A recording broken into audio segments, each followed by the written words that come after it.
तो जय शनिदेव दोस्तों एक भाई का कमेंट था कि अपने आप को तांत्रिक से कैसे बचाए।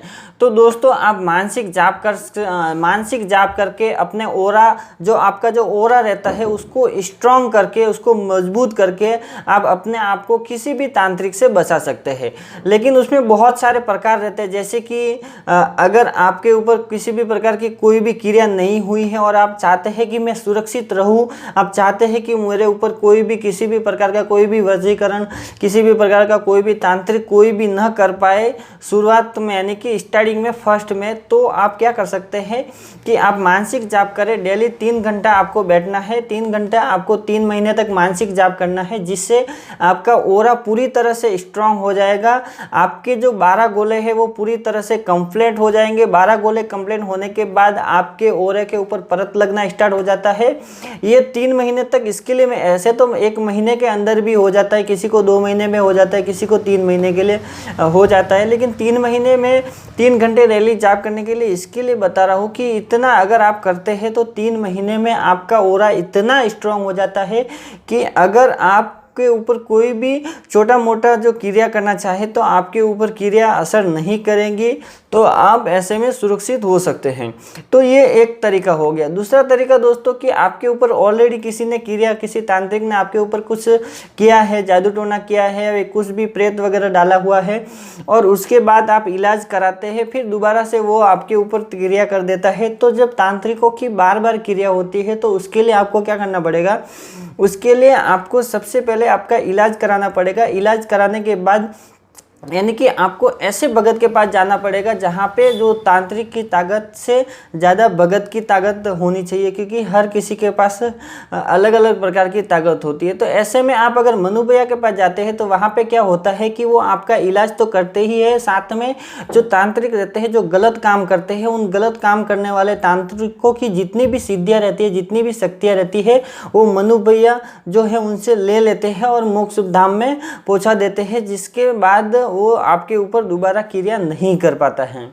तो ये 2 तरीके से आप अपने आप को तांत्रिक से बचा सकते हैं। एक मानसिक जाप करके अपने ओरे को स्ट्रॉन्ग करके अपने आप को बचा सकते हैं, जिसके द्वारा आपके ऊपर किसी भी प्रकार की कोई भी अगर क्रिया करना चाहता है तो वो क्रिया जल्दी से आपके ऊपर असर नहीं करती है। तीसरा दोस्तों, अगर आप अपने पूरे शरीर के ऊपर कवच लगाना चाहते हैं तो उसके लिए क्या करना है कि आपको बजरंगबली यानी कि हनुमान चालीसा का पाठ करना है। आपको वो पाठ ऐसे ही नहीं, संकल्प के साथ आपको पाठ करके हनुमान चालीसा को सिद्ध कर लेना है। अगर एक बार आप हनुमान चालीसा को सिद्ध कर लेते हैं, आपके पास बजरंगबली महाराज की अगर एक तरंग आ जाती है, तो उसके बाद आपके ऊपर किसी भी प्रकार की कोई भी क्रिया जल्दी से नहीं होती है।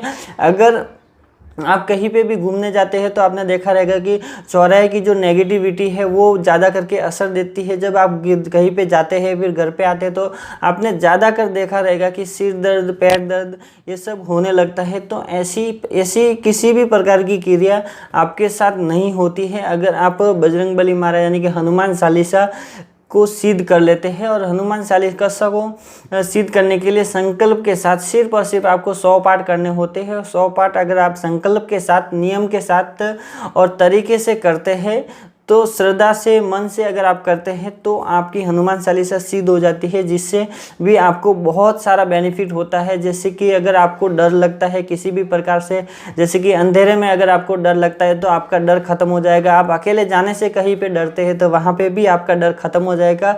आपके अंदर वो हिम्मत आ जाएगी, अकेले रात को जाने की हिम्मत आ जाएगी। आप कहीं पे भी डरेंगे नहीं, यानी कि आपके मन का जो डर है वो पूरी तरह से निकल जाएगा। चौथा दोस्तों तरीका है कि अगर आप